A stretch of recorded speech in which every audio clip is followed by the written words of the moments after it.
14th meeting of the Climate Council Science and Data Subcommittee. Everybody is enjoying the nice day outside, or was until they had to come inside for this meeting. On the agenda today is we'll go over the agenda. The main substantive piece on the agenda is discussing the work plan. We have all the usual updates and approval of minutes and such, and public comment. That was sent around to folks yesterday. Does anybody have any comments or additions to the agenda? Okay. Hearing none, I'll assume that the agenda is approved. And we'll move on to approval of the April 7th minutes. Those are linked in the agenda and posted on the Climate Council website.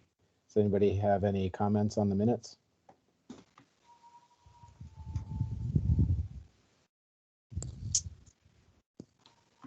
Hearing none, does anybody have any objections to approving the minutes? And hearing none, we'll consider those approved. Thank you to Brian Woods for taking the minutes, and thank you to Andrea for taking the minutes today. Next item on the agenda. TJ, can I just make a comment? I have no objection to the minutes as written, but my request is that we be careful to identify the transitions in and out of RFP discussions during our meeting, so that those of us that are recused from those participations can leave and also can come back at appropriate times. Right. Thank you for that, Richard. I do think there's going to be an update to that end. There's going to be an update in the Miscellaneous Administrative Updates about the RFP. I don't think it's going to be substantive, so I don't think you'll need to recuse yourself. But what was frustrating last time for me was that much of the conversation was substantive about the council's work, and we needed to, probably that conversation was necessary in order to finalize the RFP, but it meant that because it was framed as a discussion about the RFP, I couldn't take part. Right. Understood. Yeah, thank you. I think we need to, we'll try and be more careful about that to the extent where we're in the midst of the RFP, or as we get into the next stage of selecting the technical consultant, and being clear about what's specific to that process and what is more broadly business of the council. Thank you. Thank you for bringing that up. We wouldn't think about it unless you speak up, so thank you.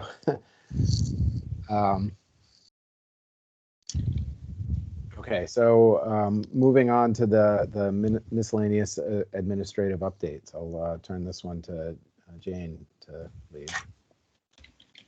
Afternoon, everybody. The only update I was thinking about giving was the RFP. So I did want to let everybody know and appreciate everybody's thoughtful comments and feedback on the RFP. It is final. I sent it to our business office yesterday. I wanted one more look over from the air quality division staff and their attorney.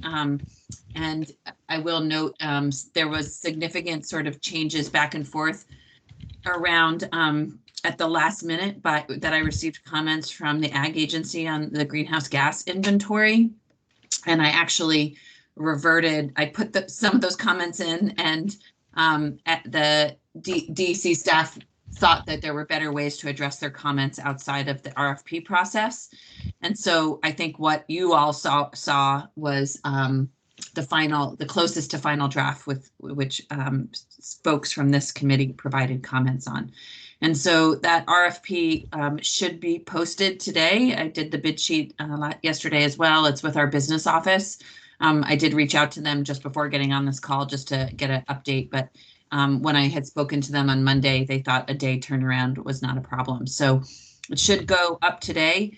I did at the last minute extend some of the dates in the RFP, so I thought I'd make you all aware of that. But we will not have the contract, the proposals back for the RFP till into May, the first week of May. I think it's May 6th is what I have. And so therefore, that means we're looking much more likely at like mid to late May that we'll actually have contractors on board.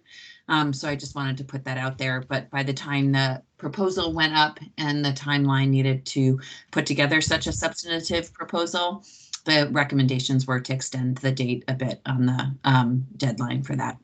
So it's there. I appreciate all the feedback. Once it's live, I encourage everybody to look at it, and I'll post the final RFP on the website too, so you have access to it and can, or I should say, I'll share it via email with everybody so you can read through it at your leisure. For fun, one more time. But look forward to working with you all as we get proposals, and perhaps I was thinking actually there might be a role with respect to this committee around helping to answer questions that come in on the proposal. And so as I think about that, I'll probably put forward some dates and opportunities to think about a timeline for answering questions from consultants that they put forward to us and how you all might influence that. So thank you. Thanks again for everybody's help. Thanks, Jane. Any questions from the committee?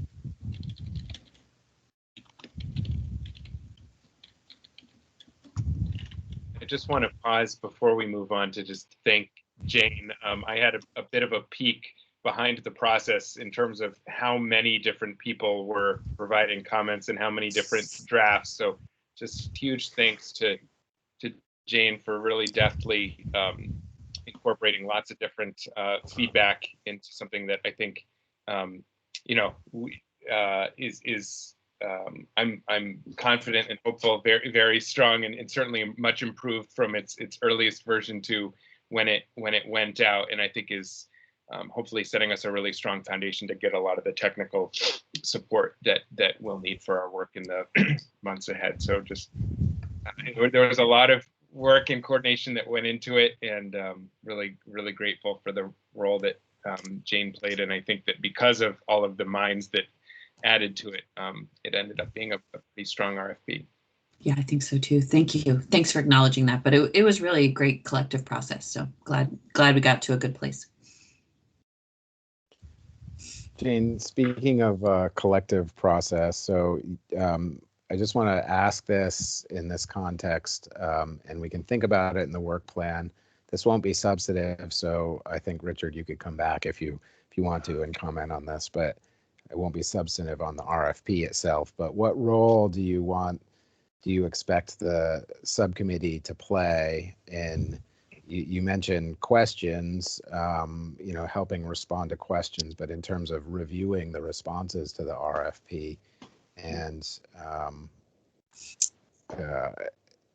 helping to select the contractor? Is that a role for just the Agency of Natural Resources? Is that, I think that'll help once we get into the detailed work plan, whether that's at the end of today or in the next meeting, that'll help to set a spot and the time for it. Yeah, that's great. So with the other RFPs, that especially I should highlight the communications engagement one and the role with Just Transitions. We put together a proposal review committee that included subcommittee members.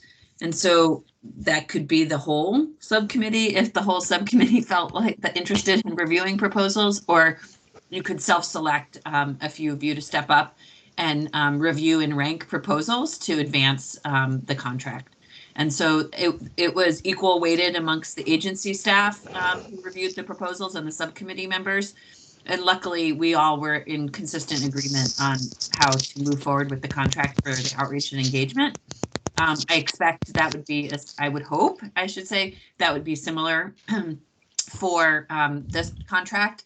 But the way it worked was myself and our business office put together very simple matrix that built off the criteria that were established in the RFP for how we would review the proposals, sent out the package of proposals that we received, asked subcommittee members to review and rank them appropriately, and those were all weighted scores based on the percentages that we gave for each of the criteria, and then put together the summation of that to select a contract. I would encourage the Science and Data Committee to step up and participate in that manner, and again, would look to you with how many. I don't really think there could be too many cooks in the kitchen. I mean, it's just a matter of who has the time in the end with however many proposals we receive to review and rank. And so that's why I wish I should have been today, but I will be for next week. I'll make a note both in my email that I send out to you and then in updates next week to set up a timeline for that. So whoever wants to step up and volunteer has some hard dates in mind for when that review and ranking would have to happen, as well as response to questions. And we'll set that up, but it would be great if subcommittee members are willing to step up and volunteer. And I would encourage and hope that some other folks from cross-sector who were really integral in helping establish a really great RFP would also be interested perhaps in reviewing and ranking proposals. So hopefully that would work out too. Go ahead, Jared. Yeah, I just wanted to pick up on that last piece that you were mentioning, Jane, because I think that certainly around the components of the RFP, the responses related to the economic analysis and a lot of the analysis of the kind of different strategies and policies recommended by cross-sector mitigation. It would be great to have somebody from that committee on the review team.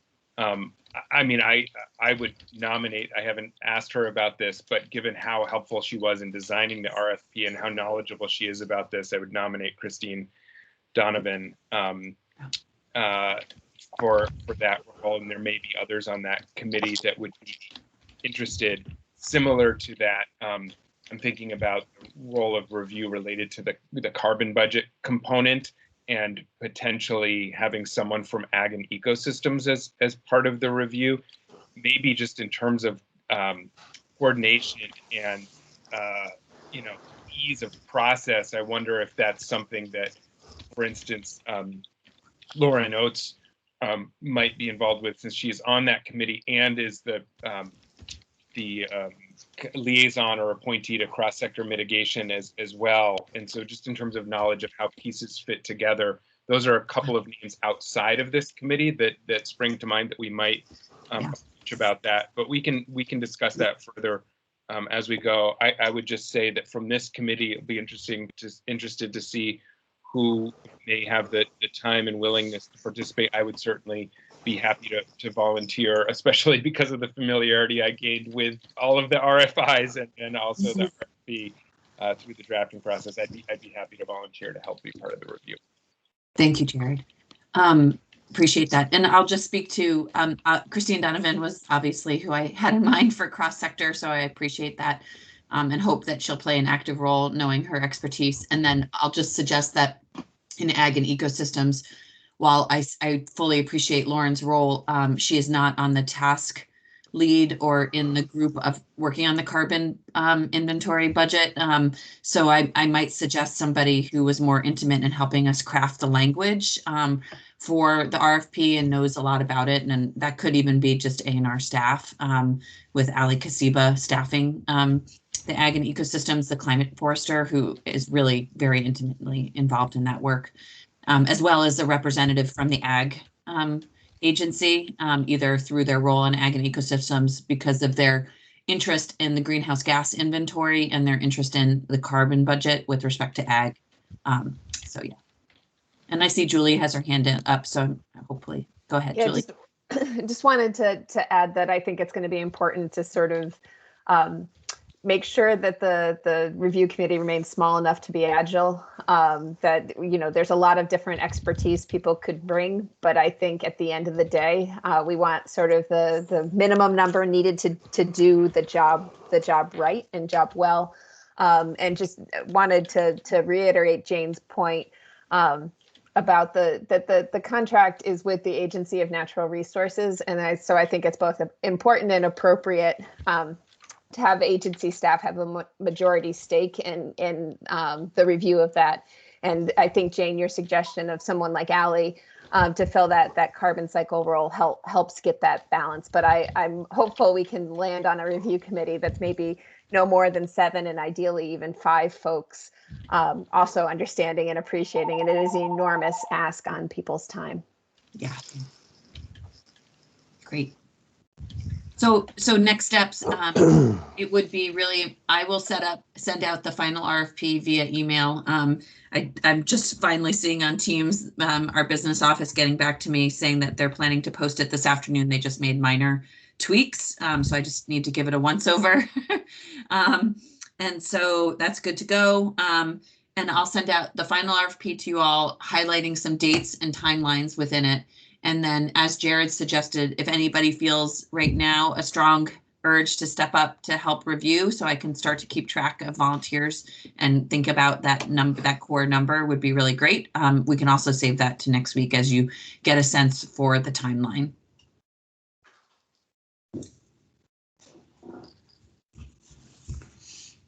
Thanks, Jane. I think that'll help. We can save it for next week if anybody else is hesitant about volunteering, and they can see what the timeline looks like.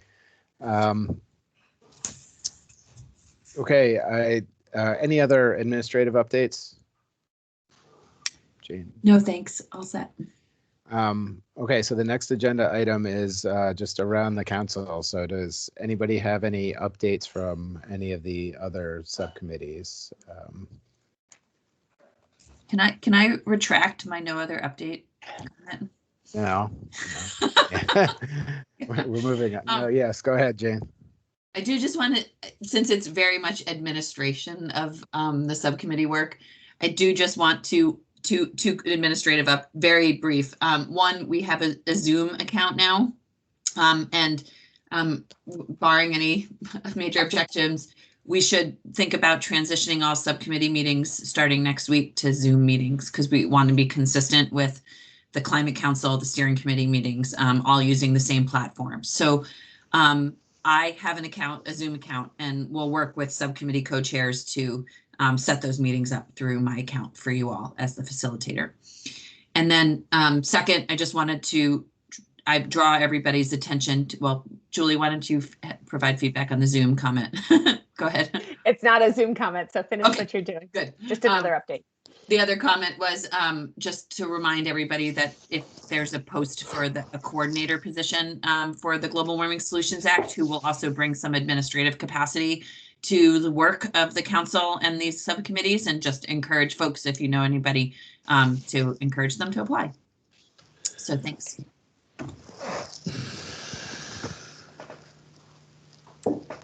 I was going to just offer, I assume most people have seen by now, but the governor has put forward a fairly significant investment in climate action as part of what he's proposing for the federal rescue plan funding. And TJ, if you don't mind, I could just share my screen, hopefully briefly, and let folks see what those investments are anticipated to look like. There's, I sort of group it into 2 broad categories, one being no regrets policies, things that we're going to need to do sort of regardless of where the climate action plan ends up, including continuing to build out electric vehicle infrastructure, continuing to invest in weatherization, some load management work and electrification incentives that TJ's far better positioned to speak to me, and then work related to supporting direct implementation of the state's 2018 hazard mitigation plan. In addition, it reserves $100 million to support initial implementation of the climate action plan. So the governor has shared this with the legislature. I think we'll share it later this week in actual legislative prose, but just wanted everybody to be aware that this set of recommendations is out there, and obviously would have a strong nexus with our collective work. Thank you, Julie, for sharing that very, very relevant update. Okay, so I think now we can move around to see if folks have any updates from the other subcommittees, if any?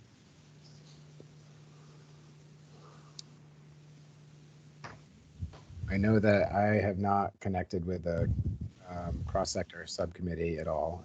Jared's our assigned liaison there, but and I'm not sure that they met since our last meeting. So Sure, that's right. We haven't met since the last. right.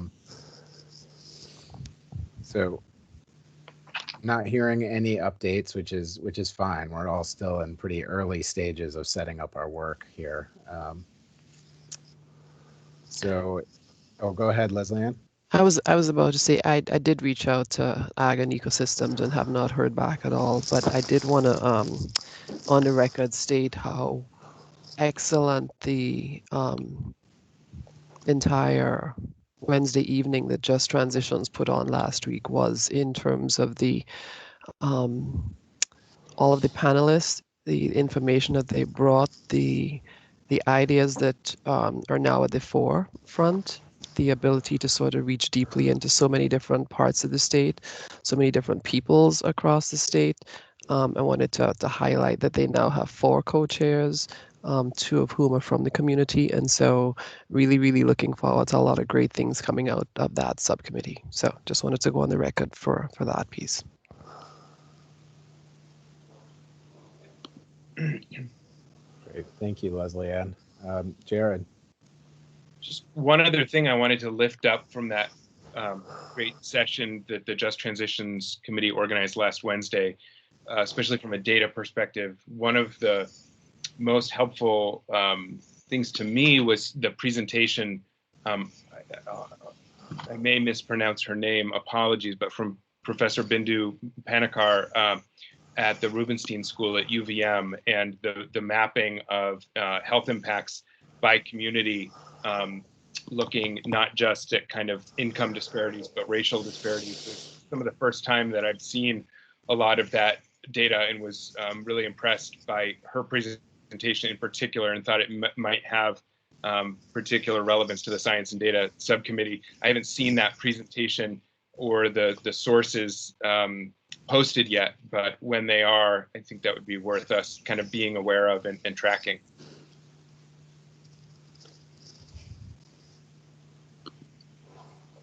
Great. Thank you, Jared.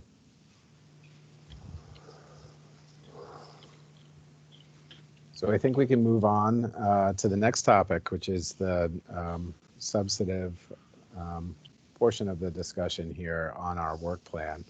I'm going to kick it to Leslie Ann to introduce our discussion here today. Okay, so thanks, TJ. So we sort of envisioned this as a two-parter because of how long we usually take to discuss things, and know that we probably won't finish today, but we want to make a nice head start in looking at this. And I think one of the things that TJ and I were thinking a little bit about in terms of stepping back and trying to make sure that we have all of the various elements and components of the science and data that we would need, both for the plan that we are working towards for the 1st of December, but also using that collective knowledge and wisdom to also sort of parse out what we can put on hold for a little bit later and what needs to be sort of fleshed out in the writing up. And I was really, really happy, Jane, that you were able to circulate the draft outline of the plan itself, so we can see where some of these pieces are actually slotting in, and how a lot of these things are starting to come together, which is great. So I was hoping at this particular point, with that as a background as to where we're starting off from, Catherine has some thoughts in terms of how to sort of facilitate some of this in a timing perspective, and also from a collection perspective, so that we can collect some of these thoughts from all of our subcommittee members, invite some reactions or some additional pieces coming in from members of the public. I don't know if you're able to post those in the chat, but to the extent that we can collect some of those and then make sure that we capture them and elevate them. And then I think Catherine was thinking of a sort of stepping back piece and looking to see how emerging themes and threads were coming together to sort of streamline those, and then we can start thinking about how to start mapping them to some of the written parts of the document that TJ had offered a few weeks ago in terms of timelines and various subcomponents. So did I miss anything in there, TJ? Does that sound about right? And we had to do some Muted, I'm sorry. I think that's right. I just wanted to also, as we go through this, invite staff to participate in the discussion here. As Leslie Ann said, the members of the public, please comment in the chat during this period, but staff can, you're here because we have certain areas of expertise and we want your input in this discussion. So please chime in. And I'm not sure if all of the functionality of a regular Teams meeting is available, because for some reason I'm showing up as a guest. So if anybody is unable to either post a comment or needs additional assistance, please feel free to chime in and ask that. So with that, I'll turn it over to Catherine. Thanks, Leslie Ann. So this is, let me just ask that while I'm providing some instructions overall, if folks would go to the link that TJ provided with the agenda for the idea flip whiteboard. And if you haven't already set up an account, or if you set up an account with Gmail, I actually removed you and would like you to set up your account with your Vermont.gov official account, if possible. So go and set up your account and go into Idea Flip, and so that you have your own screen open and can interact with it. Does anybody not need to have that link resent to you? Because TJ, maybe you could just resend it to the full group if they need it.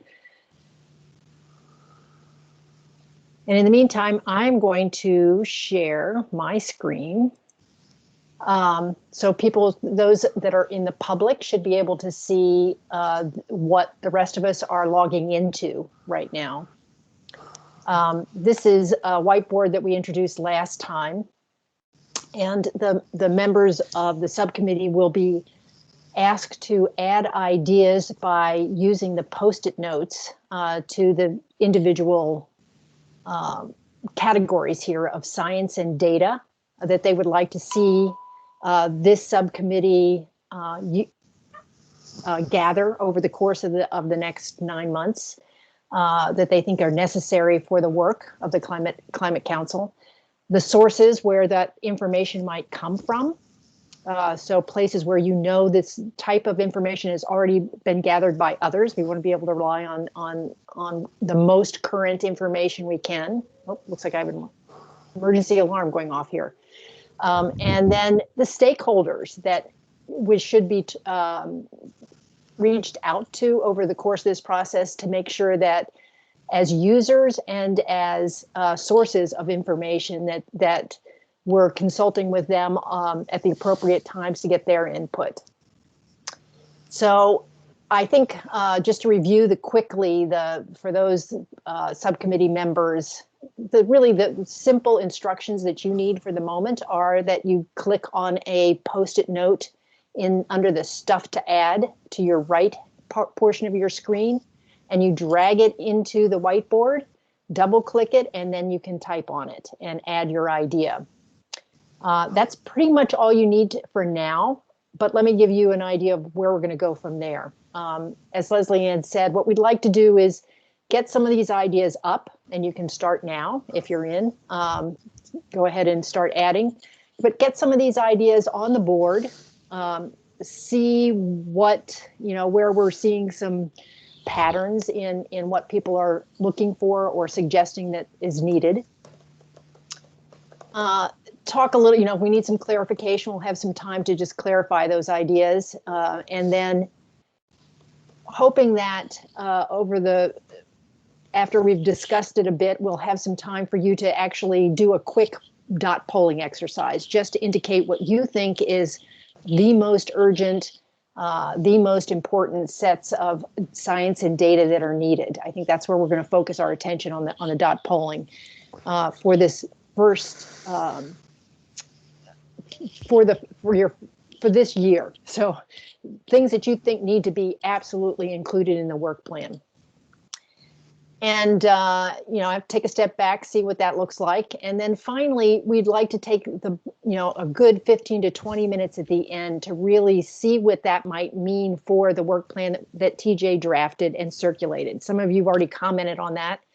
And we want to then sort of take this, you know, this big picture and really bring it down to the work plan itself and see where there's overlap, where maybe there's been some ideas focused here on this in this exercise that show us where there might be some gaps and some other things that need to be added to the work plan. And I think that will at least make sure that we have gathered all of the input from the subcommittee to inform what should be in the work plan. I think the next steps, as Leslie and say, there might be another next step in terms of making sure that we've got it all in the right sequence in terms of when you're actually going to get that information and where you're going to get that information. So I think there's a sort of a second screening on this, which is, you know, how are we going to get the information in, and how soon can we get it to add to the work plan? Anything, TJ or Leslie, and you want to add?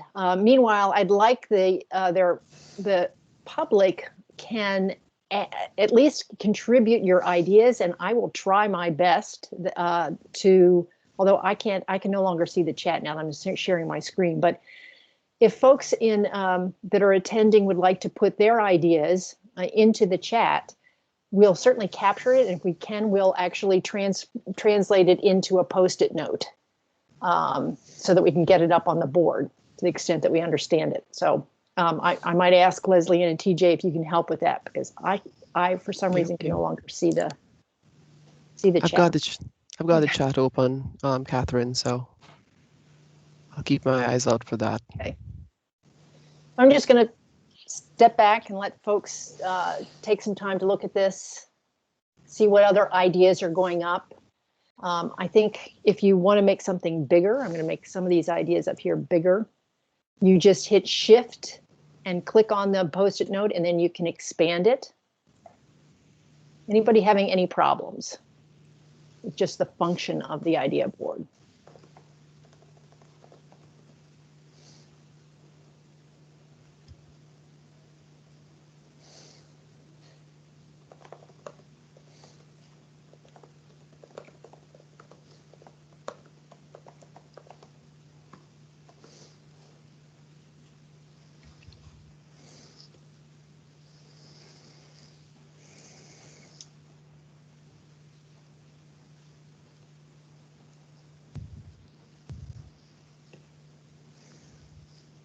I'm going in there and just making them as large as possible so everybody can read it.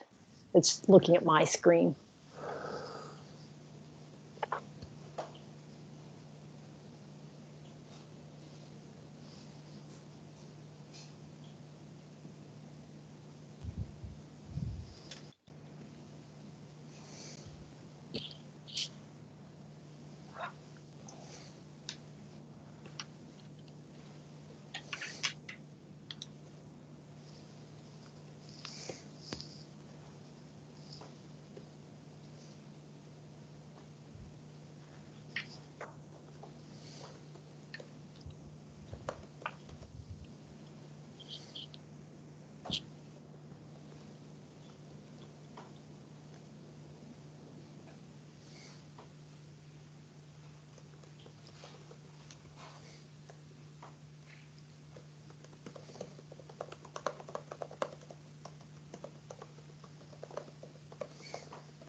Let's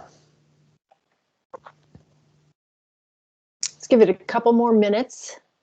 And then we'll take a little bit of time just to make sure that everybody understands what's up here so far.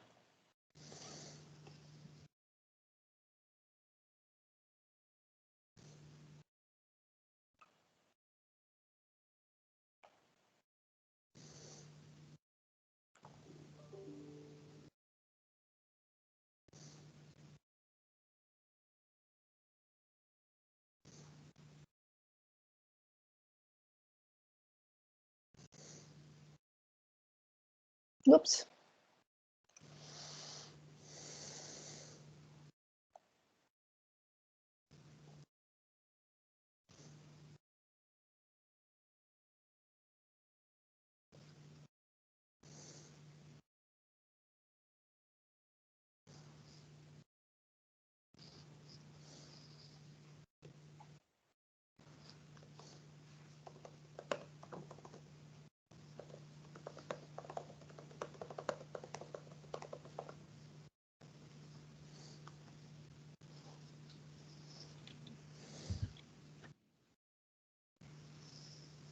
It's back now.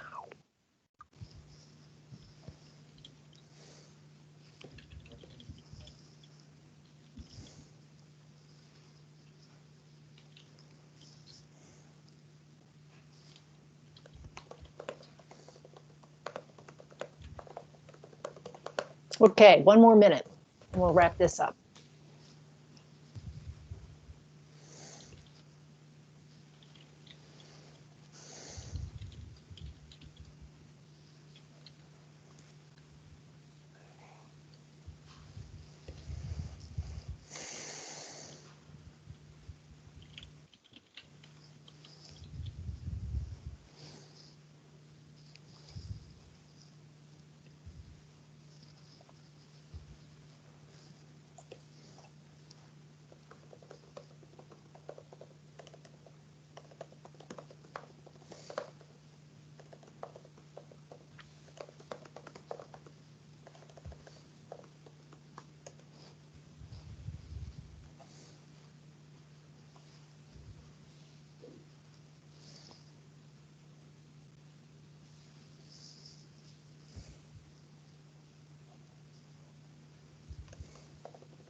Okay, folks can continue to add, but let's just see if we've got some specific,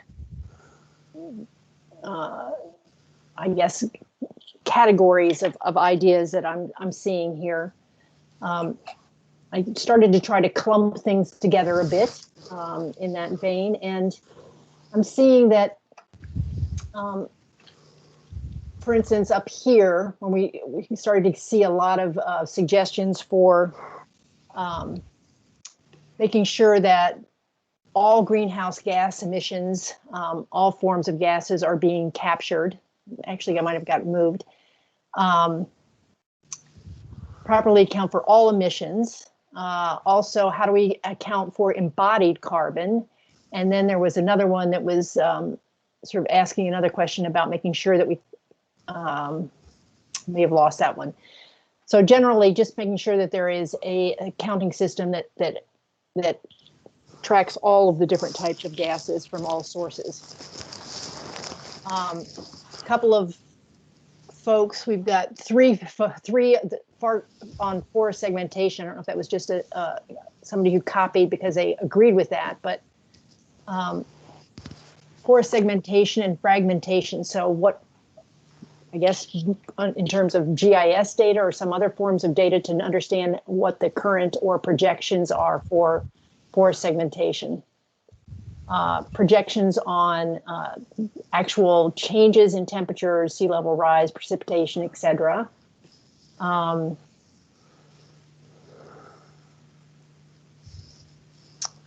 Here's another one on greenhouse gas inventory and making sure that they're able to defend the decisions that are made in inventorying greenhouse gas releases. greenhouse gas emissions on an energy life cycle basis. See some down here that I can't read.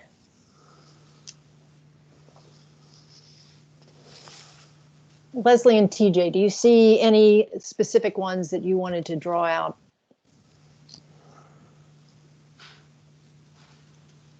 Well, I see a couple on sub-state analyses, town and county level. Yeah, right there. The EJ community impacts and as well.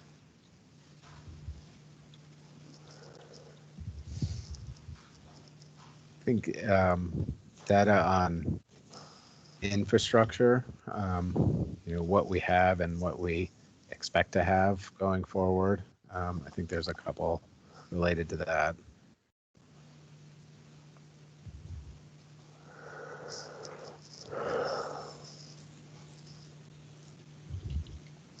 I also want to just note, because Catherine, I don't think you can see the comments coming in. I can't.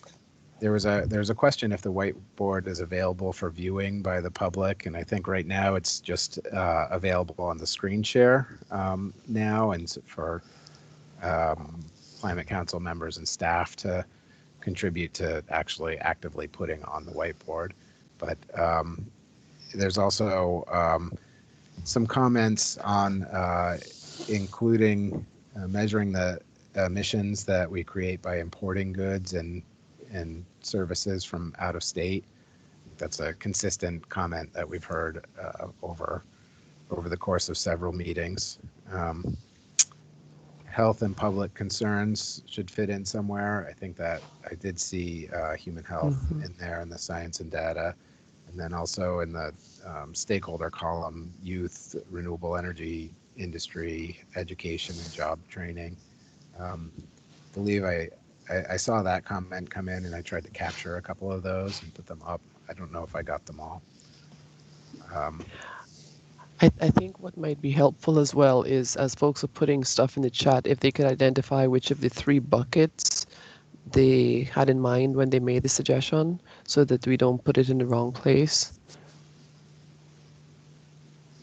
It looks like also data on climate-related migration was suggested, and consideration of impacts on biodiversity.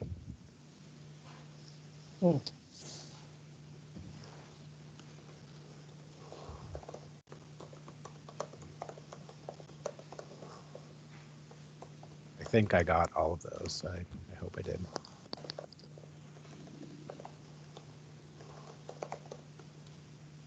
So obviously this isn't set up in a way that we're directly linking the sources with the science and data needs. I think that might be something we'll have to come back and ask clarification for if it's not obvious, as well as, the stakeholders. I'm not sure that necessarily the stakeholders are linked directly to a particular suggestion on science and data, but I think it's helpful just to get these up there so that we're thinking broadly about the outreach that will ultimately go into some type of outreach plan. What I'd like to do is just see if any of the subcommittee members have any questions about what they're seeing up here in terms of making sure that they understand what people intended when they put it up there. If there are any questions, so that before we go to any type of dot polling, that you're sure you know what you're voting for. So any discussion from the subcommittee members generally about particularly the ideas under science and data? Or if you don't understand any of the acronyms, particularly under the sources, I see a lot of acronyms there. Catherine, it seems to me that we may have spent a lot of time trying to get our thoughts down in the first column, and maybe a minute or two to add some more to the second and third column. Sure.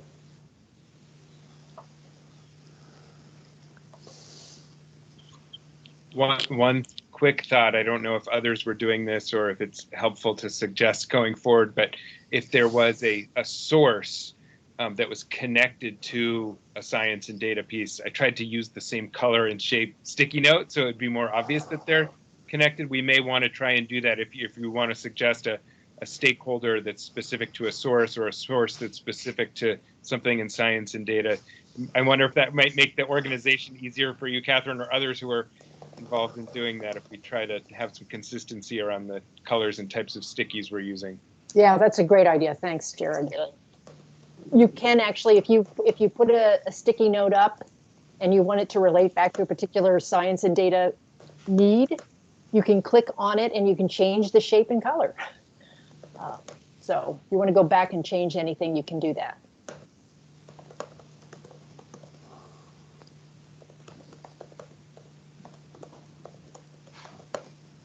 Any other comments on what you're seeing here or questions about what you're seeing?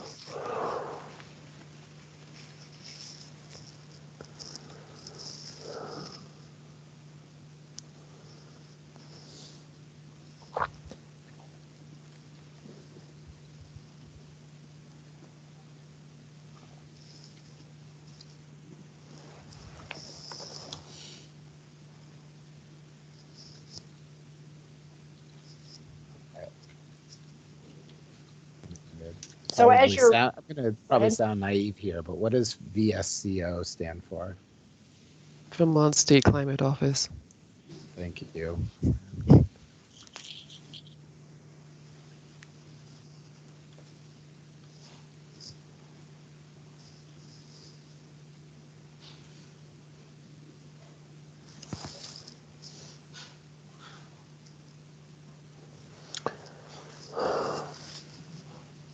so as you're looking at, if those of you who are done, adding new ideas, if you just want to, again, take a closer look at the ideas under science and data, because I'm going to ask you in the next step just to take 3 green dots, which I'll show you how to do that, and put them on the 3 things that you think absolutely need to be included in the, maybe I should give you more than 3.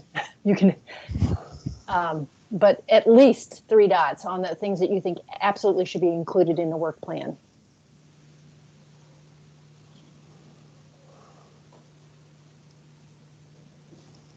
I'm going to put these forests and segments overlapping since they're the same. Give us a little more space here.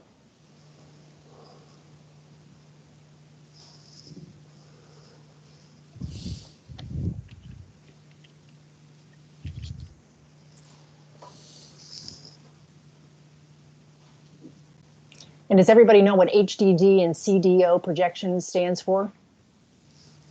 No. Those are heating degree days and cooling degree days. Okay.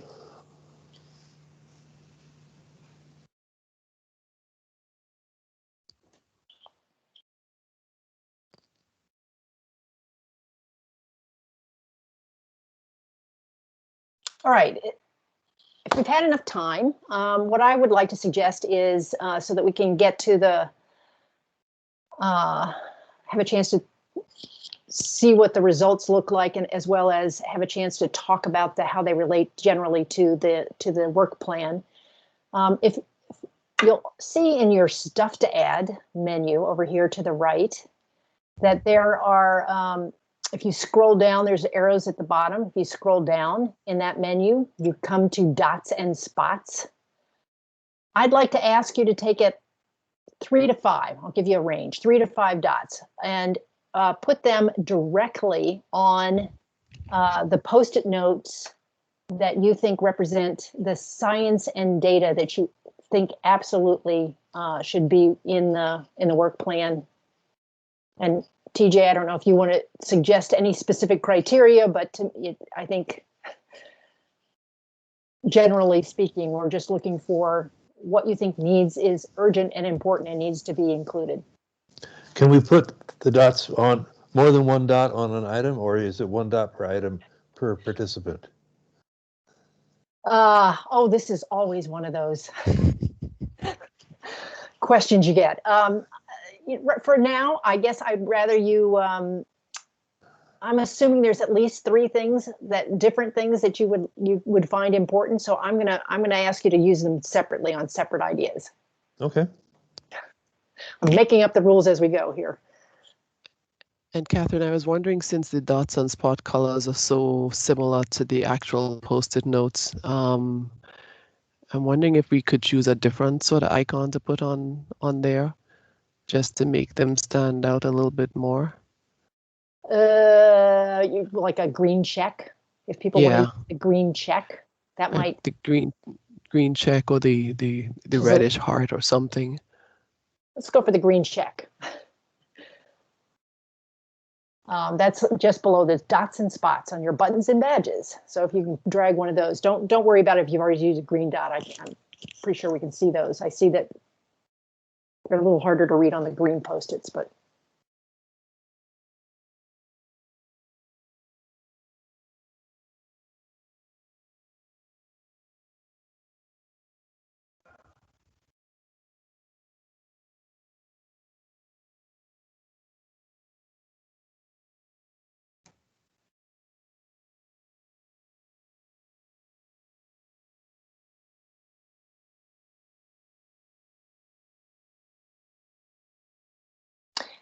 And for those who are not subcommittee members, I would just say to the question that TJ raised earlier, I can export the results of this in a PDF that could be included with the meeting summary as well. So you can see it in final hard copy.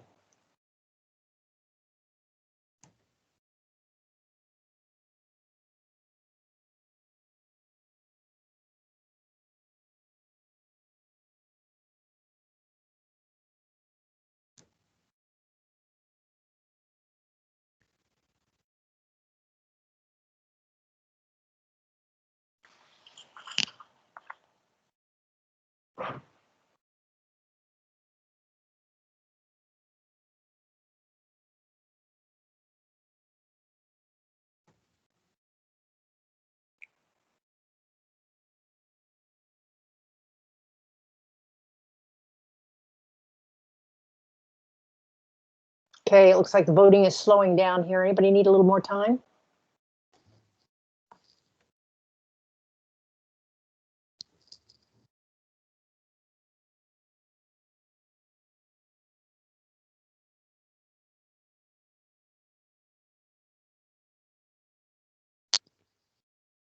Catherine, I see some dots on the sources and stakeholders. Were we supposed to focus on science and data, or was it overall?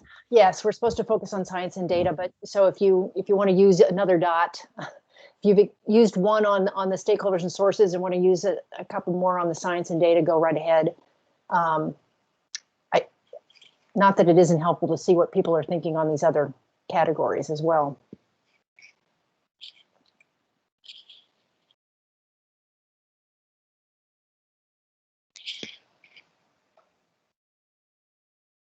So it's clearly this corner up here with projections of what climate projections are for the state look like is clearly important and I think expected as part of this effort. Down here we see it needs to be able to defend the decisions of the greenhouse gas inventory. So questions around greenhouse gas inventory need to be answered. Getting some fair number of votes down here. You see also sectoral pathways and technical measures to reach the greenhouse gas reduction requirements. And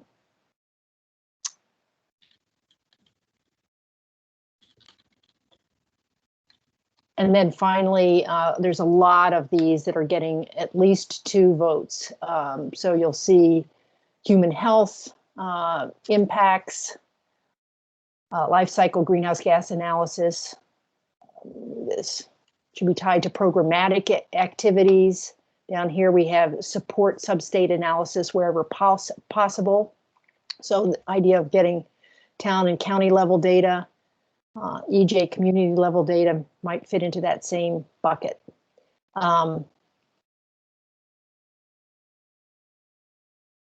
Infrastructure, data and information. And then here, estimates of Vermont's energy life cycle greenhouse gas emissions, as opposed to site burner tip emissions.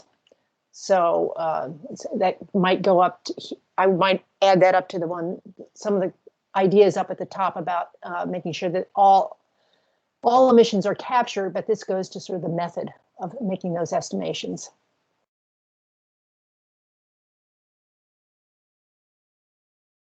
So, I mean, I think with that,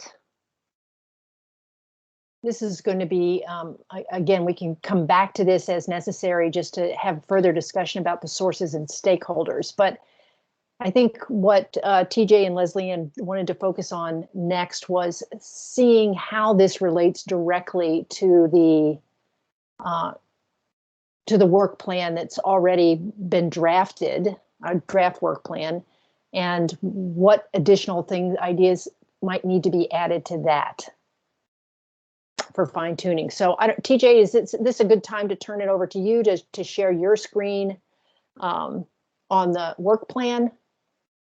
Yeah, I think that makes sense. Then I will stop sharing if that works. Let's see what I can do here.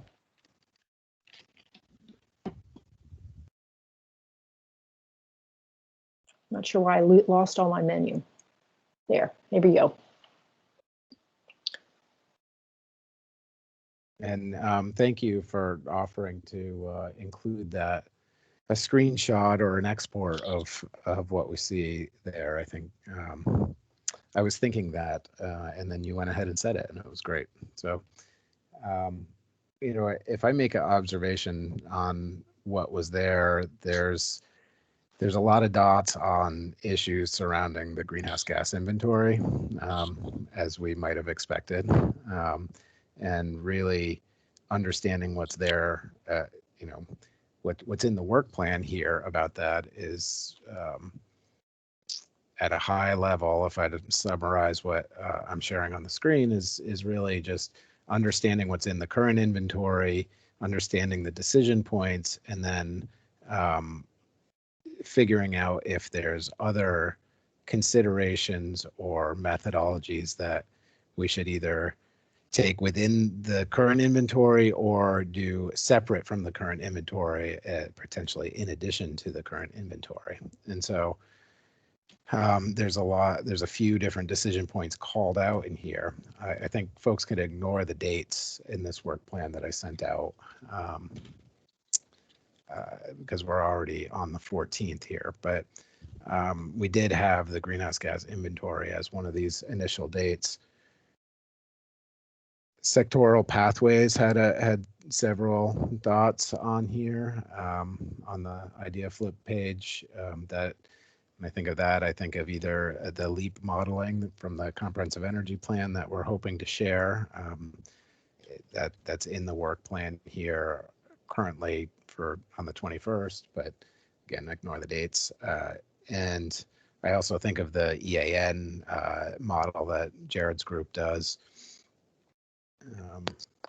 And I guess my other observation is really there's a lot of green dots on the climate projections, understanding of climate impacts, and those were represented. I don't know if you can see my cursor or not, but those were represented on the next two meetings here, currently listed as the 28th and the 5th. So I guess I'm not positive the best way to go forward. It seems like the priorities, I'll leave it open for discussion, I guess, but my comment is that the priorities that have been identified here are in the near term on the work plan. And maybe the question is, are there other priorities that are missing from the work plan that could be incorporated or moved up? So I'll open the floor with that question for a prod, but open to anybody for any topic they want to comment on. So I wanted to comment. Was that Richard? It was, yes. Okay, go ahead, Richard. I'm sorry. My way of thinking about state government is that when we collect data, we do it in support of our programmatic activities. That is, that we collect data that helps us design our programs, or that helps us operate our programs, or that helps us evaluate our programs. That's the lens through which I look at something like this. And so if somebody proposes a data collection activity, the question that comes to my mind is, so what programmatic activity would that data collection support? And that's what keeps coming to my mind when we have these conversations about doing a life cycle greenhouse gas inventory. I think it would be very useful to know what fraction of the greenhouse gases that we're responsible for in Vermont is generated in state and what fraction is generated elsewhere. I think that would be a useful data point. But I haven't heard any discussion so far about what kinds of programmatic activities, what we think the eventual plan might have in the way of activities that would affect consumer behavior, which is really what, when we talk about this life cycle analysis, we're really talking about the carbon that's embedded in all the stuff that we buy and all the stuff that we consume. So are we thinking that there would be a programmatic activity that was designed to affect Vermonters' behavior in their choice of what to buy or to consume, or the amount that they buy or consume? Because that's what's implied to me if we're thinking about monitoring the embedded carbon in all the stuff that we buy and use.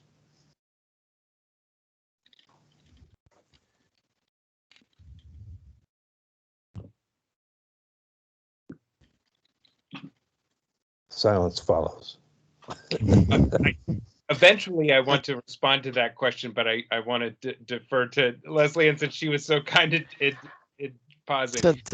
To let Richard go first. Yeah, I was gonna to raise something else actually. I was gonna maybe have us draw attention to a couple of the other places that had a whole bunch of dots on there that we don't always talk about or think about, and in particular, I was looking at the human health dimensions, and that's why I thought Richard was gonna say something about, given his trade.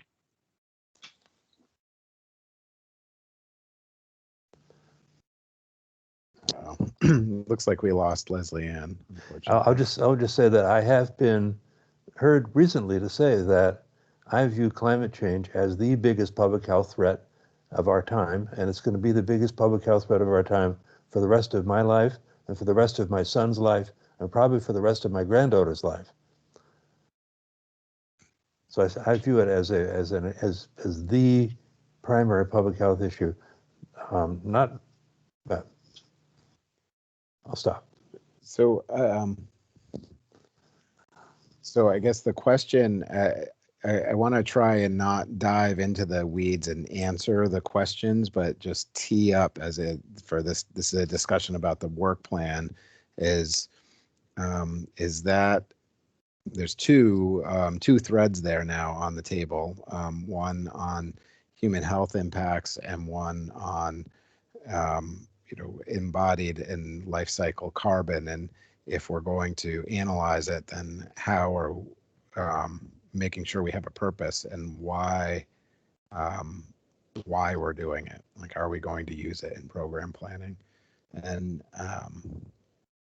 is that that seems to me that it is falls into the discussion on the inventory. I just want to, I'm not sure I articulated the question that we want to answer in discussion here, or have this committee answer very well. You probably so if I could put it a different way, if life cycle analysis is the answer, what's the question? And if I may, and I hope this is answering your question, TJ, and yours, Richard, I think there may be kind of an in-between of our current inventory and a full consumption-based inventory that is worth asking a question about. And that would be how we assess the life cycle emissions of our energy choices. There is language about the life cycle emissions of our energy use, both in the statute governing our inventory, and it's spoken to in the Global Warming Solutions Act. And consistent with IPCC and EPA guidance, we are not using life cycle analysis in our current in-boundary inventory. I don't know of any state that is, but I just want, in reply to Richard, there may be a piece of this work plan that is looking at the life cycle emissions of our energy use, which is connected to, but a much smaller scope of work than a full-on consumption-based inventory for all of the goods and services that we produce.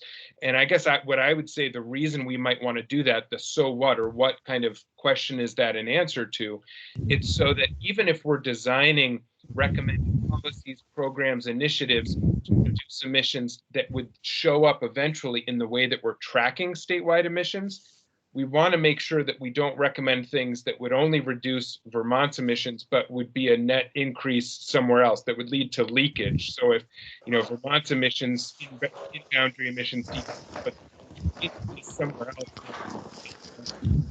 Florida, that's not of interest, or that's not a net benefit to the planet. So that's how I think a way in which that lens could help us answer programmatic questions, avoiding unintended consequences of things that if we just take a narrow look at the in-boundary inventory, we might not fully capture the potential for emissions being pushed or leaking elsewhere.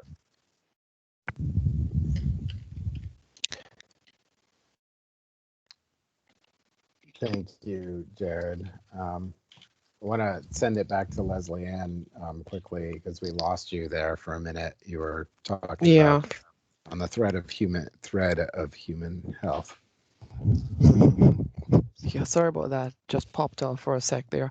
Yeah, I was just sort of calling our eyes back to where some of the collection of green dots were, just to make sure that we have it on record that in addition to some of the pieces that I missed because I popped out, that there are some elements of looking at human health impacts that we could also sort of wrap in and speak to, and invite Richard to speak using his expertise as an epidemiologist in what are some of the things that we need to think about from a climate change perspective, from an air quality perspective, from a gas perspective that we haven't so far discussed. And so those are the pieces that I would love to see make sure that we get captured before we wrap things up today. It turned out I was muted a moment ago. I wanted to tell Jared that the friend hath spoken my mind, that I entirely agree with your comments. I said that with my microphone off. Leslie Ann, I really am listening to you, but I just wanted to finish that thought. My own personal view, which is probably touching the third rail of Vermont politics, is that a consumption-based inventory would make most sense if we had in mind a carbon tax, so that the price of goods that have a large carbon content would go up, and we would monitor, and you would expect there would be changes in consumer behavior in response to the prices. That will probably be the last time I say that.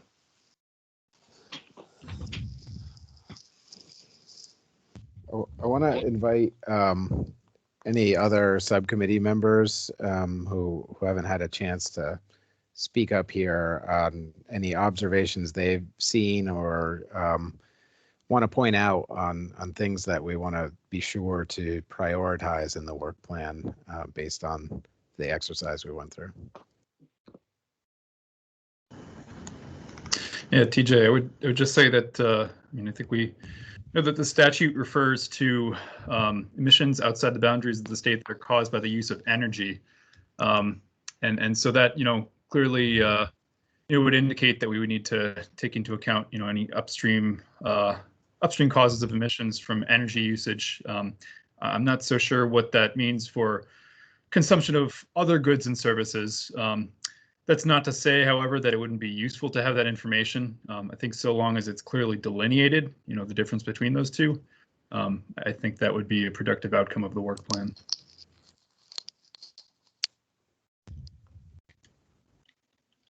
Thanks, Lou.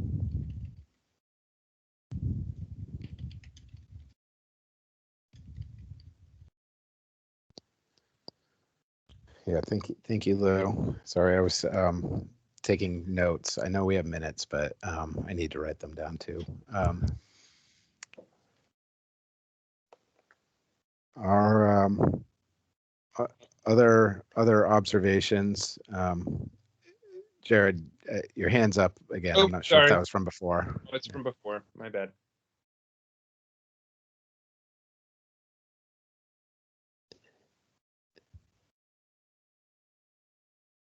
I guess I will also throw it open to staff as well here who have participated in the exercise.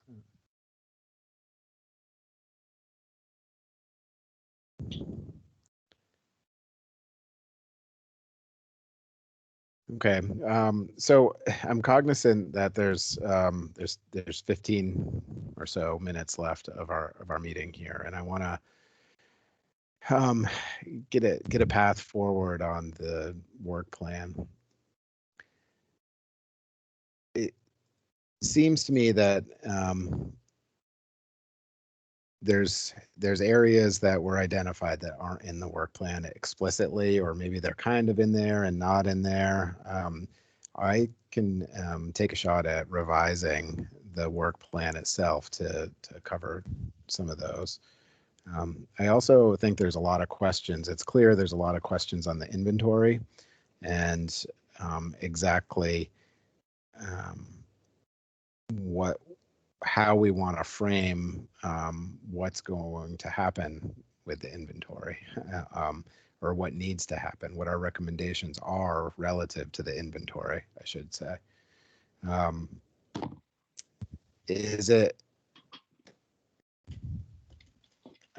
What is the best way to do that? I'm thinking that we need more time to work on the work plan, but I also have this desire to move forward and kind of start on a topic that we know is a priority. I guess I'm looking for people to tell me that that's unrealistic in a 90-minute meeting that we have.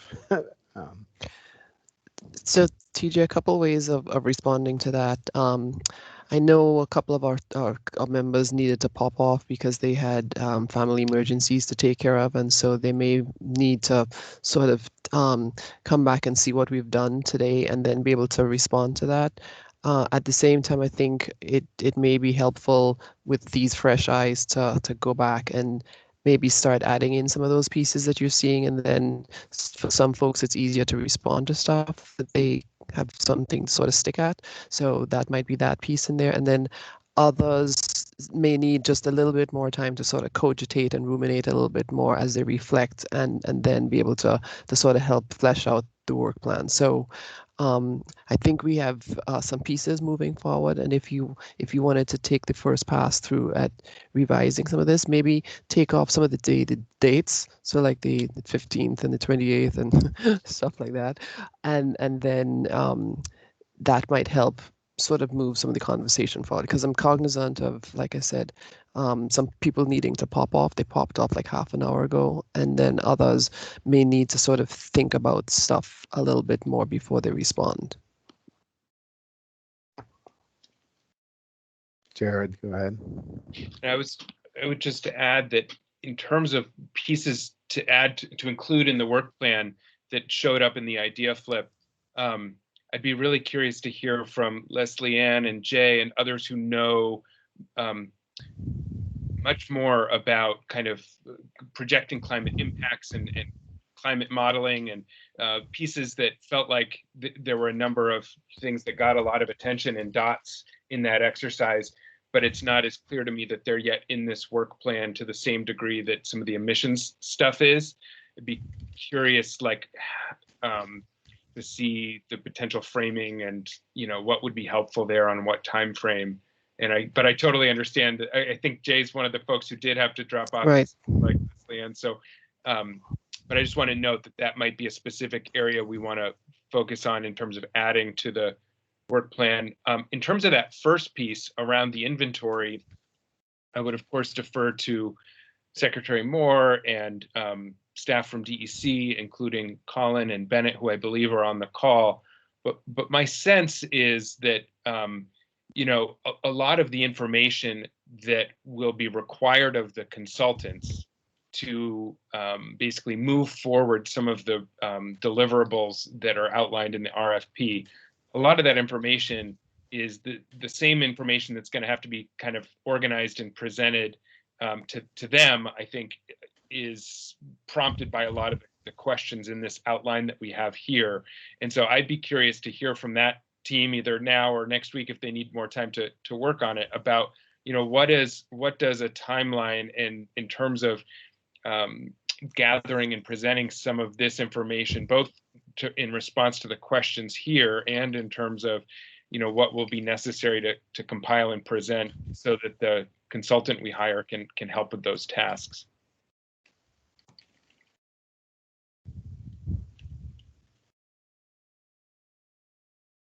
Who was that question directed to, Jared?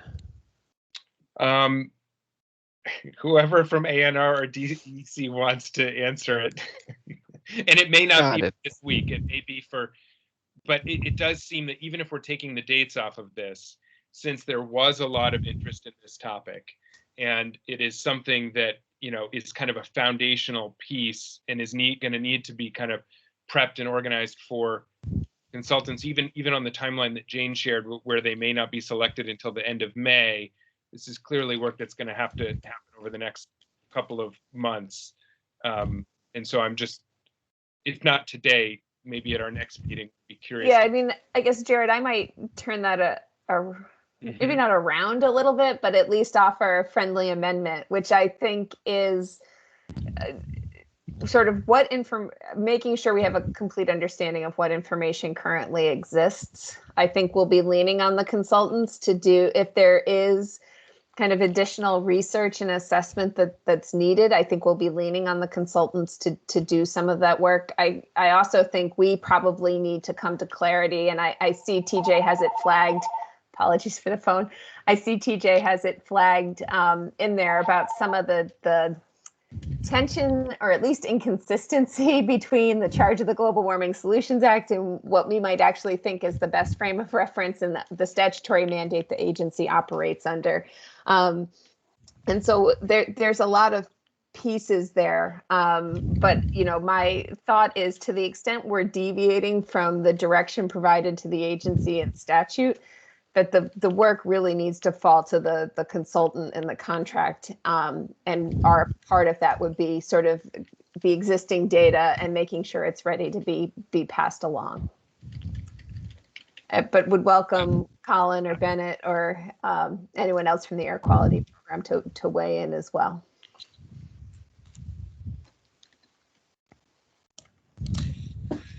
Yeah. Hi, this is Colin, and sorry, I had to step away for a little. I was having some internet connection issues, but so I'm a little bit not sure how we got to this point in the conversation, but I think our internal kind of plan was to have some sort of a presentation on some of those issues, and I'm not sure exactly how in depth you all were talking about getting on those.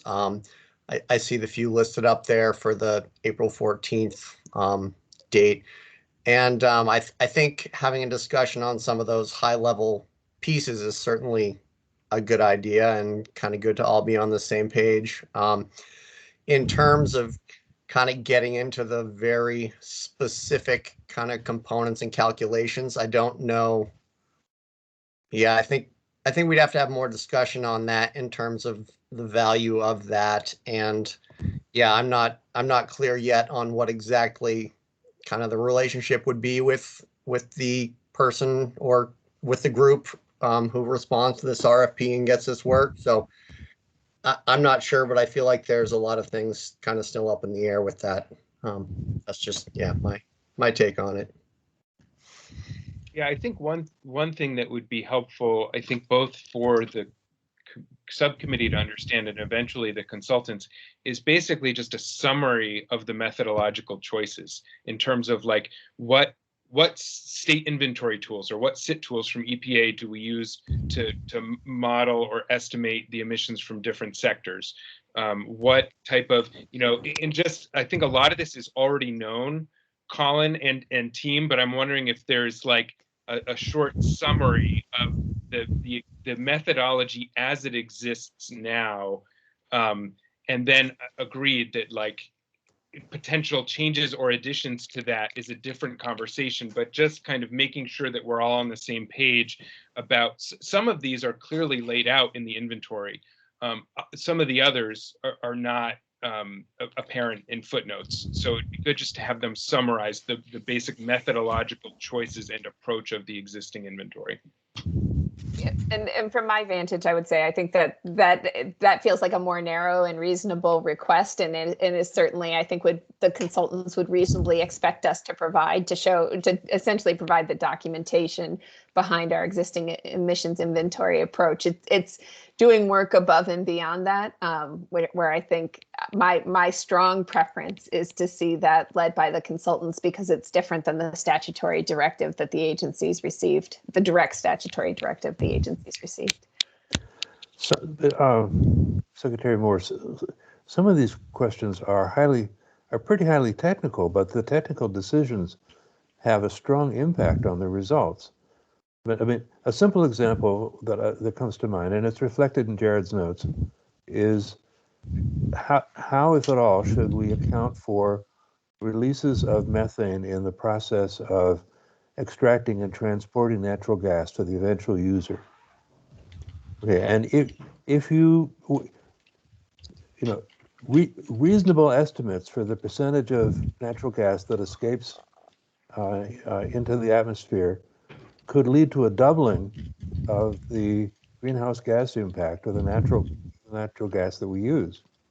So we have to make a decision. And I mean, this is not obscure, you know, and there is a decision embedded in the current document, and we need to either reaffirm that that's the correct decision or make a different one. I don't disagree. What I'm saying is sort of the agency has to operate under our current statutory directive, which is in the VSA citation contained in that. It may well be that this committee and the council makes a recommendation either to the agency and or the legislature that a change is needed, but that's not what's currently on the books. And we just have to maintain that awareness that the agency doesn't necessarily have the flexibility to deviate from the prescribed process. And some of it is there. I agree. There, some of the decisions have been judgment calls, but then there's also some fairly clear sort of required elements, and we need to be thoughtful about that. And ideally, ultimately, at the end of this process, the statutory directives we operate under will align with the approach the Climate Council ends up taking. So Jared, hang on one second, as I just want to get to it. I want to recognize the time that everybody's allocated to this meeting, first of all, and I still want to get some public comment. And I just want to recap what I've heard so far, and then I'll let you add to that. It's what, Jared, you said is a summary of the methodological choices, approach to the existing inventory, and having a good summary of that. So there's, on that score, there was the overview that Colin gave to the full Climate Council that we sent around. If folks haven't had a chance to review that, I think that's a good starting point. But I do think there may be some more that would be helpful here in kind of clarifying that, whether it's written or another presentation. I don't know when the right time for that is, because what I think this discussion is bringing up for me is what the subcommittee needs to do is really clarify what are the questions we need to answer. And at this point, there's some suggestions in the document that's on the screen, but are those the right questions that we're answering? I mean, the clarity and consistency regarding the statutory guidance that Julie, you brought up, I think is a really good one that we really need. I don't know if we need it in writing or how best to kind of formalize just that distinction. And then with that distinction, there's a clear question of should it change and why? And do we as a subcommittee think that is a question worth asking and having the technical consultant work on, or have it be part of the initial climate action report, or is that something that needs to go you know, in our prioritization list of 100 things to do, is that kind of, well, you know, we can get to the initial step of that now and more to come in, you know, version 2. Trying to be realistic about time. So I think the key, just to summarize that, it's really the clarify questions of what we need to answer. And I'd like to, in the next couple minutes, try and get to an approach to doing that, whether we think we need another presentation from Colin on some specific questions, or if there's something, another path to get there first, so Colin's presenting on the right stuff. And I'll throw it to Jared now. Sorry, I cut you off. No, of course, I'd say at a minimum, I do think it would be helpful going forward to have a written summary of methodological choices in terms of the modeling tools used for different sectors and the kind of underlying assumptions and, you know, behind the inventory. I guess I would just say, and I think this is important in terms of framing out what the questions we're looking at are and what the work plan is. Secretary Moore, with all due respect, I think I'm seeing this in the inverse of the way that you are, which is I am very confident that our existing inventory is following IPCC protocol and EPA guidance. I think that the statutory language is either unclear or inconsistent, and some ways of understanding it, it does not seem like we're following. I think there's good reason for that, because most states and countries don't do life cycle accounting. But life cycle accounting does show up in, as I read it, and maybe it's defined differently, or something else was intended. I don't presume to know statutory intent, but the term life cycle accounting does show up in that statute, and we're not doing that right now. And so that seems to me to be a question, and I don't think doing so would be consistent with our existing methodology or appropriate. I think it needs to live alongside it or be separate from and in addition to it. And I do think that's a longer term question to engage with the consultant about, but I just want to be clear that I'm not suggesting that we deviate from statute. I think that we're currently not necessarily in alignment with statute, and there may be a good reason for that, or at least recognize that there may not be perfect clarity and consistency in there where it talks about life cycle emissions and where it talks about emissions that result from energy used in Vermont but that comes from elsewhere.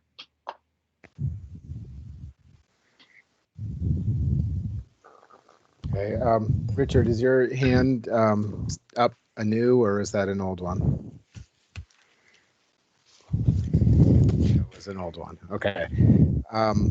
So here's what I'm going to propose for a path forward, and I'm recognizing, I just want to be clear that I'm recognizing that we haven't had public comment yet on this particular piece, but that also there's not a real substantive decision point except for planning the next meeting going on right now. So I'm going to propose this path forward before we get into public comment, is that I'm going to try and revise this work plan in light of the idea flip exercise broadly, but on the greenhouse gas piece, to work with some subcommittee members individually, particularly the ones who have engaged most heavily in this conversation, but others, please feel free to reach out, and just to start to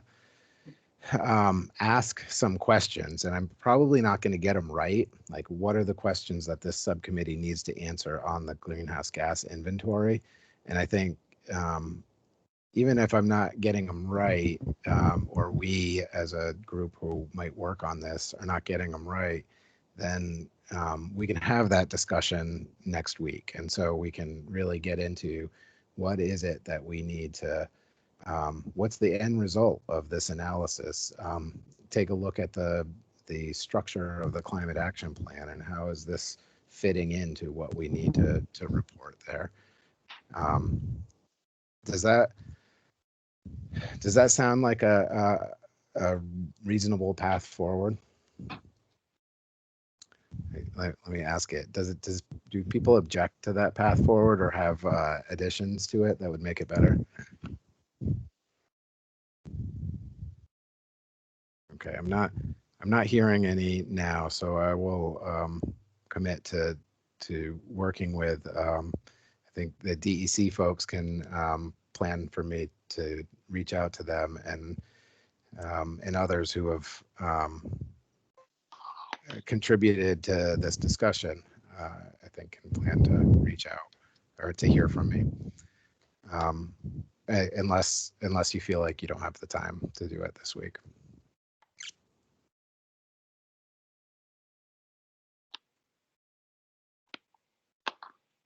Okay. Before we go to public comment, I want to cover two things. One, I just every time we run past 3 o'clock on more of the business, let me say that over. Every time we run past 3 o'clock with where I feel like we're being rushed, I want to ask, is an hour and a half long enough for these meetings? As it was 25 minutes before we even started to talk about the work plan. And so I just want to see if anybody has comments on that.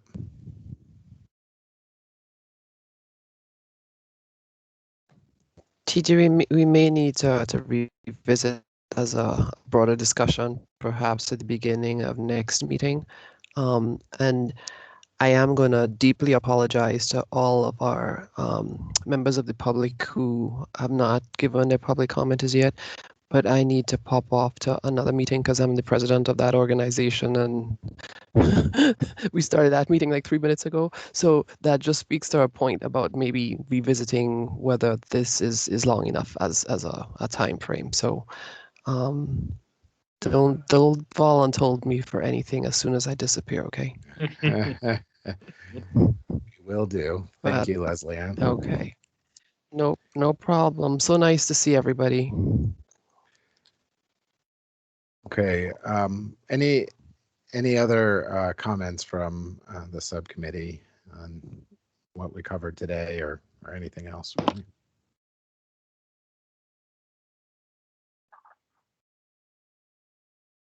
Okay. Hearing no comments from the subcommittee, I would like to open it up for public comment. And again, recognizing we're trying different ways to get folks involved by having you participate in the chat on the idea flip, and it's a evolving process again. So hopefully we're engaging the best we can while having the substantive discussion we need to with committee members. Mark Whitworth, looks like you have your hand up. Yeah, I'm getting some feedback from someplace. So somebody probably needs to mute themselves, and I'll try to be very quick, and I'll talk fast. The discussion that Julie and Jared had is interesting, and I would say that you have gained a different understanding of this project than the legislature may have had. I'm not saying whether it's better or worse, but I think that it's likely that you're going to want to go back to the legislature and make recommendations for how to change this Global Warming Solutions Act so that it achieves the goals that they really had. The second thing that I would say is in response to Richard's comment about the programmatic impact of data collection, and I think that program development may require an understanding of life cycle costs. You may not be able to develop sensible programs without understanding some of these issues. I'll give you an example. There was I used to hang around at the State House a lot until my wife found out where I was going. And there was a legislator who was very concerned with climate issues. And yet every day he had a cheeseburger for lunch. And by my rough calculation, one meatless day per week in Vermont would save over 130,000 tons of carbon emissions, greenhouse gas emissions per year. I would also say that according to the UN, a third of our Paris Agreement emissions reduction targets could be achieved by what they call nature-based solutions. And I think, Massachusetts has a Global Warming Solutions Act that may have been the basis of some of ours.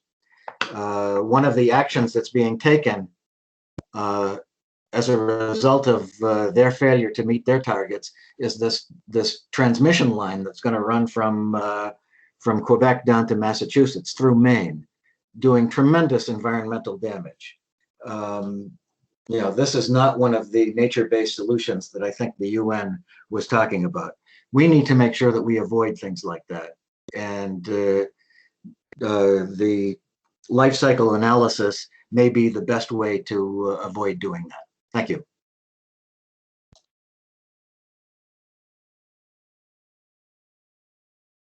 Thank you, Mark. On your first comment, I do think recommendations to the legislature will be part of the climate action plan.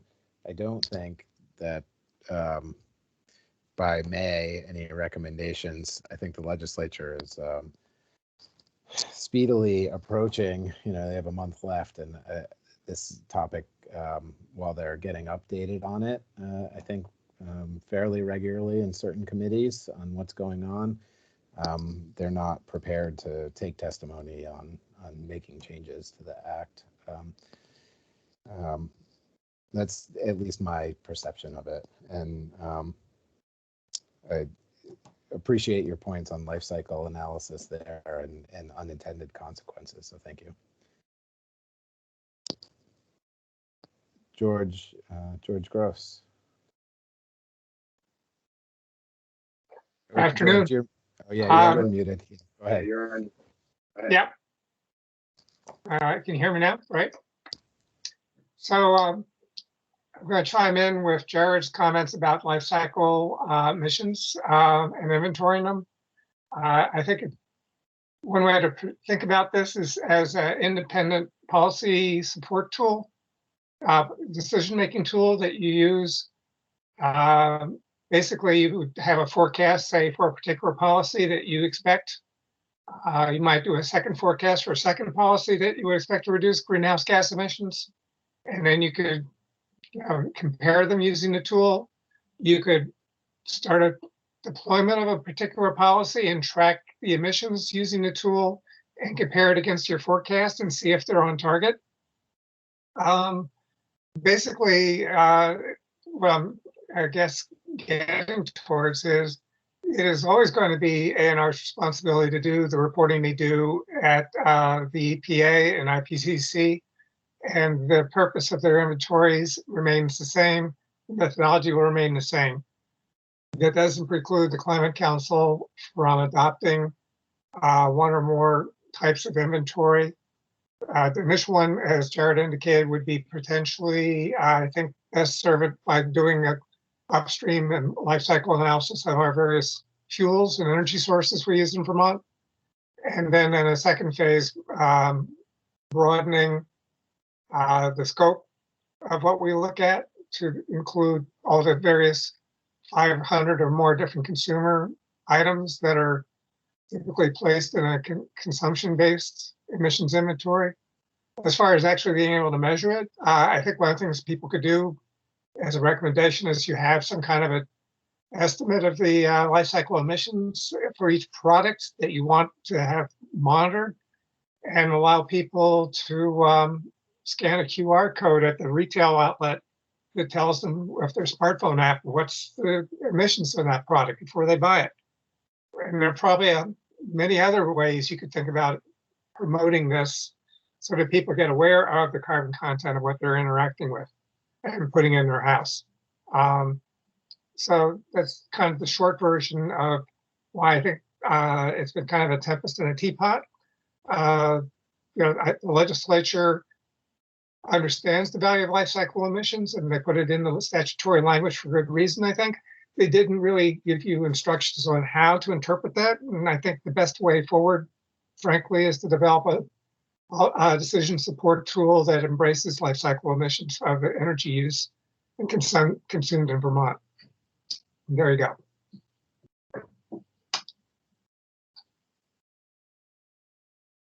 Thank you, George.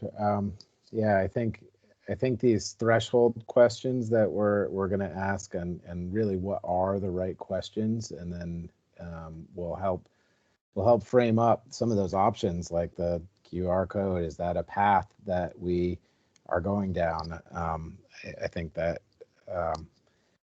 we really need to, as a committee, make sure we're asking the right questions, and to what Richard said earlier, understanding what topical areas we're trying to answer, or what we're trying to answer for, not what the answer is, but kind of what are we looking for, and then we can, a lot of especially, well, you even called it second phase on kind of the consumer items. Is that a path that we can go down?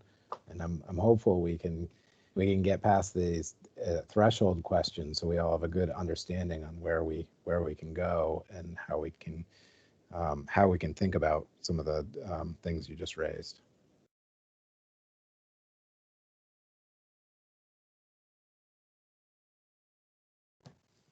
Right. Is there? I don't see any other hands up. Is there any other public comment?